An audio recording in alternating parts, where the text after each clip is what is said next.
So hello guys, কি অবস্থা সবার? আশা করি সকলেই খুবই ভালো আছেন। তো বন্ধুরা, আজকে দেখা হচ্ছে দুনিয়ার সবথেকে সিক্রেট প্লেস। তো সিক্রেট প্লেসের জন্য অবশ্যই ফ্যাক্টরির উপরে গিয়ে গোলালের উপরে উঠলাম এন্ড ওই পারে আসলাম। এটাই হচ্ছে দুনিয়ার সবথেকে সিক্রেট প্লেস।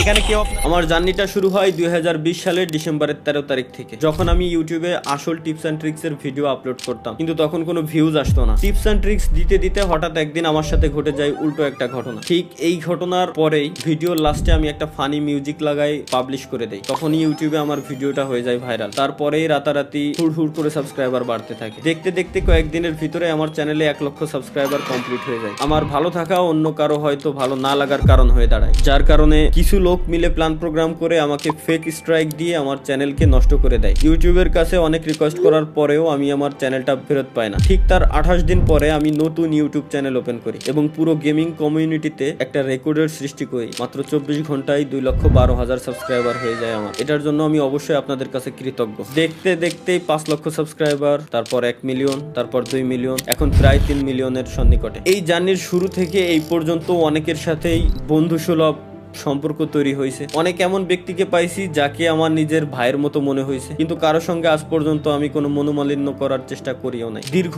এই 6টা বছর আমাকে জিরো থেকে হিরো হইতে সাহায্য করছে। শুনতে খারাপ লাগলেও এটাই সত্য। এক সময় পকেটে আমার 20 টাকাও ছিল না, এবং এমন একটা সময় আসছিল যখন আমি 20 লক্ষ টাকাও প্রত্যেক মাসে ইনকাম করছি। তো গাইস, এই হচ্ছে আমার 2020 সাল থেকে 2025 সালের ডিসেম্বর পর্যন্ত ফ্রি ফায়ারের জার্নি। ফ্রি ফায়ার শুধুমাত্র আমাকে একটা গেম আইডি দেয় নাই, আমাকে দিচ্ছে একটা পরিচিতি।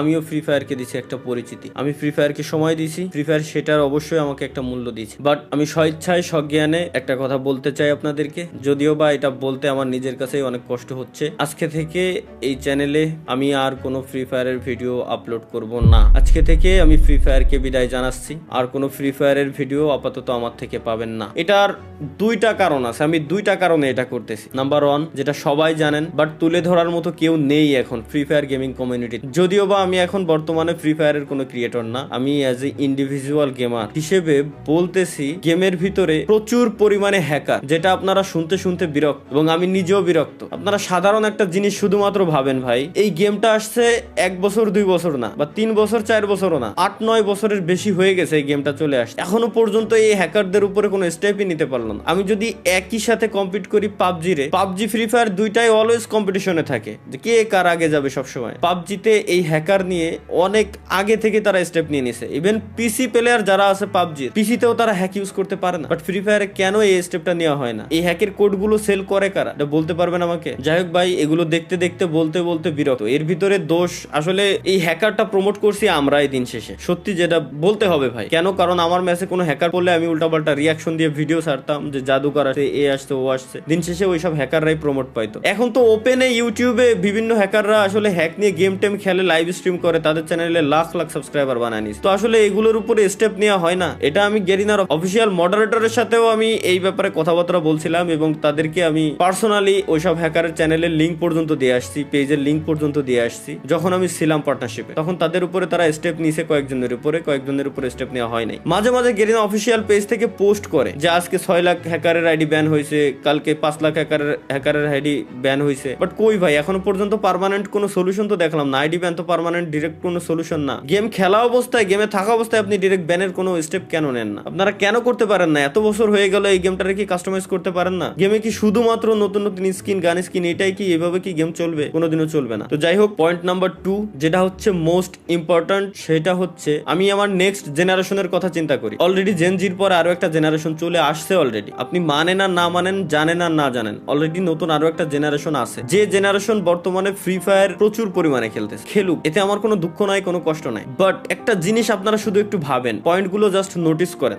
এই নতুন জেনারেশন গেমের ভিতরে আসতেছে, ই স্পোর্টস তারা খেলবে, একজন ই স্পোর্টস এর প্লেয়ার হবে, তারা দেশের নাম উজ্জ্বল করার জন্য বাইরের কান্ট্রিতে তারা যাবে, এই আশা নিয়ে তারা যখন গেমের ভিতরে ঢুকতেছে। গেরিনা তো এইভাবেই গেমটাকে বর্তমানে প্রমোট করতেছে, তাই না? যে ই স্পোর্টস এর দিক দিয়ে। তো এই আশা নিয়ে একজন প্লেয়ার যখন গেমের ভিতরে আসবে, নতুন একজন প্লেয়ার গেম খেলা শুরু করবে, তখন তার পাশাপাশি তার যে অপোনেন্ট থাকবে, যে এনিমিগুলা থাকবে, এনিমিগুলা গেমের ভিতরে গান স্কিন পারচেস করছে করছে, গান স্কিনের এক্সট্রা অ্যাবিলিটি আছে, গাড়ির এক্সট্রা অ্যাবিলিটি আছে, প্রত্যেকটা জিনিসের এক্সট্রা অ্যাবিলিটি আছে। ওই অ্যাবিলিটি ইউজ করে যখন ওই প্লেয়ারটাকে মারবে তখন ওই প্লেয়ারের মাথায়ও সেম জিনিসটা কাজ করবে, কারণ তারা ছোট, যারা নতুন জেনারেশন আসছে তারা ছোট, তাদের মাথায় একটা থটই আসবে যে তাইলে আমিও গান স্কিন কিনবো, নাইলে আমি তো ওরে মারতে পারতেছি না। এতে করে জোর করে তাকে গান স্কিন কেনানো হচ্ছে, জোর করে তাকে টপ আপ করানো হচ্ছে, সে স্বেচ্ছায় করতেছে না, জোর করে তাকে করানো হচ্ছে। এটা আপনাকে মানতেই হবে 100%, আমি বলবো আপনাকে মানতেই হবে যে এমনটা হচ্ছে, দিনকে দিন হইতেই আছে, পে টু উইন গেম হয়ে যাচ্ছে টোটালি। তো এই ব্যাপারে আপনি যদি এখনই পদক্ষেপ না নেন, আপনি যদি এখনই স্টেপ না নেন,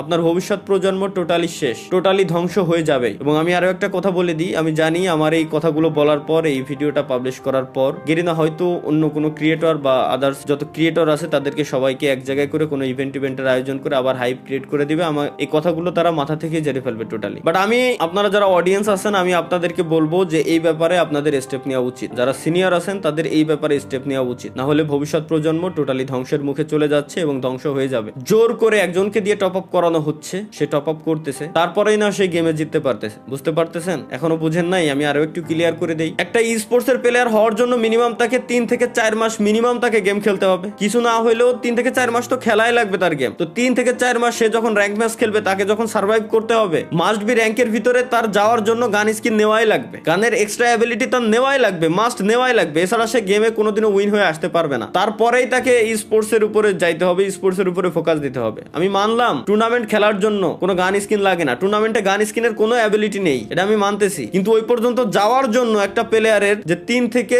3 বছর পর্যন্ত সার্ভাইভ করা লাগে, ওই 3 থেকে 3 বছর পর্যন্ত আপনাকে কত টাকা খরচ করতে হচ্ছে, এটা কি আপনার মাথায় আসতেছে? এটা কি আপনি বুঝতে পারতেছেন? তো আমার মতে এটা বন্ধ করা উচিত। বাংলাদেশ সার্ভার ব্যতীতও আরো অনেকগুলো সার্ভার আছে গেরিনা ফ্রি ফায়ারের ভিতরে, ওইসব সার্ভারে গানের কোনো অ্যাবিলিটি নাই, এক্সট্রা কোনো অ্যাবিলিটি নাই, গানের স্কিন আছে বাট এক্সট্রা কোনো অ্যাবিলিটি নাই। যার মন চায়, যার ভালো লাগবে সে গান স্কিন নেবে, যার মন চায়, যার ভালো লাগবে সে গাড়ির স্কিন নেবে, কারের স্কিন নেবে, বাইকের স্কিন নেবে, কোনো সমস্যা নেই। কিন্তু একজনকে দিয়ে জোর করে কিনায় পে টু উইন বানানোর কোনো মানে হয় না বলে আমি মনে করি। তো দিন শেষে আমাদের সকলেরই আসলে এই ব্যাপারে স্টেপ নেওয়া উচিত, না হলে ভবিষ্যৎ যে প্রজন্ম আসতেছে ওরা ধ্বংসের মুখে ধ্বংস হয়ে যাবে বলে আমি মনে করি। এটা ছিল হচ্ছে আমার দ্বিতীয় পয়েন্ট। আশা করি আপনারা যথেষ্ট বুদ্ধিমান, যথেষ্ট পরিমাণে ভালো বুঝেন, আপনাদেরকে এত বোঝানোর কিছু নেই, আপনারা বুঝে গেছেন যে আমি কি বলতে চাচ্ছি মূলত। এবং হ্যাকার ব্যান করার জন্য ভাই বেশি কিছু লাগে না। ফ্রি ফায়ার ব্যতীত যতগুলো মোবাইলের ব্যাটেল রয়্যাল গেম আছে, প্রত্যেকটা ব্যাটেল রয়্যাল গেমস ইমুলেটরে খেলা যায়। ওই প্রত্যেকটা ব্যাটেল রয়্যাল গেমস ইমুলেটরে খেলার সময় আপনি একবার জাস্ট হ্যাক ইউজ করে দেখেন না, আপনি গেমেই ঢুকতে পারবেন না, গেম খেলা তো দূরে থাক। আর গেমে যদি কোনোভাবে ঢুকেও যান, ইনস্ট্যান্ট ম্যাচের ভিতরে থাকা অবস্থায় আপনার আইডি ব্যান হয়ে যাবে ইমুলেটর সহকারে। তাহলে ফ্রি ফায়ার কেন পারতেছে না? এই হ্যাক গুলো কারা আনতেছে, কারা সেল করতেছে? এই হ্যাকের যে সোর্স কোড গুলো, এই সোর্স কোড গুলো আসতেছে কোথা থেকে? তো যাই হোক ভাই,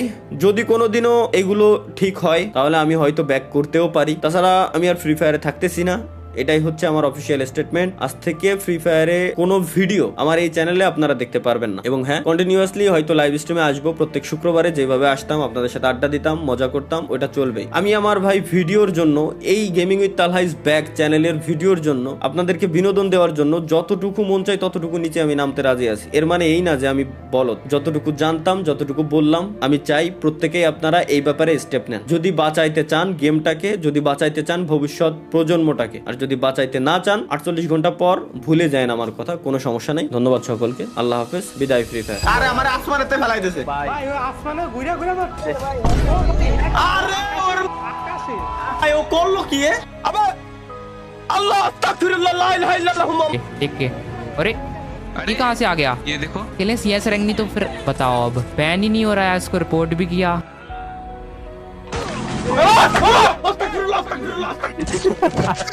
লাস্ট আমি একা লাইভ, আমি কি আর সামনের দিকে গেল, এ মাথা ঢুকলো না ভাই